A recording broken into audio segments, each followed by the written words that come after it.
na ni jambo la aibu ya kuwa wafaidi wa hii mipango ya uchochezi wa siasa za kikabila ni watu ambao wamekuwa viongozi wa kitaifa. Na wewe unajua, wakati umekuwa kiongozi wa kitaifa, ulikuwa na nafasi yako ya kufanya mabadiliko ambayo ungetaka kuyaona kwa Wakenya wote.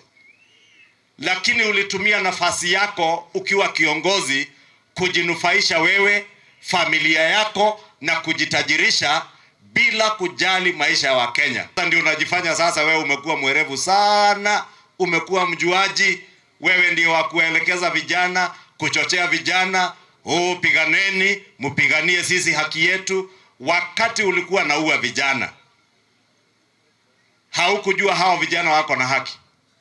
Wakati ulikuwa na nafasi ya kubadili maisha hao vijana, hukutumia ile nafasi kubadili maisha yao, uliitumia kujitajirisha we mwenyewe. Ni kweli kama iko mtu ametukanwa wa Kenya hii ni William Ruto.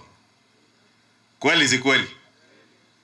Namba 2 nafikiria ni mimi. Mimi saa nyingine naitangwa sijui Kimani nini, saa nyingine naitwa bibi ya Ruto, na mimi umeona ni mwanaume.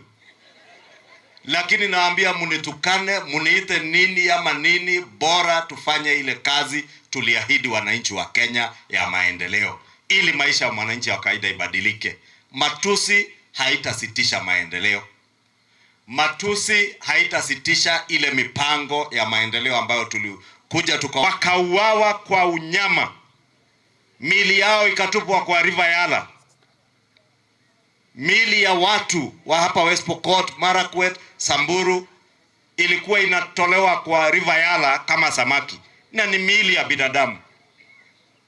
Wale waliotekeleza yale mauaji leo hii ati ndio makasisi wa kuambia wengine vile mambo inafaa kuendeshwa.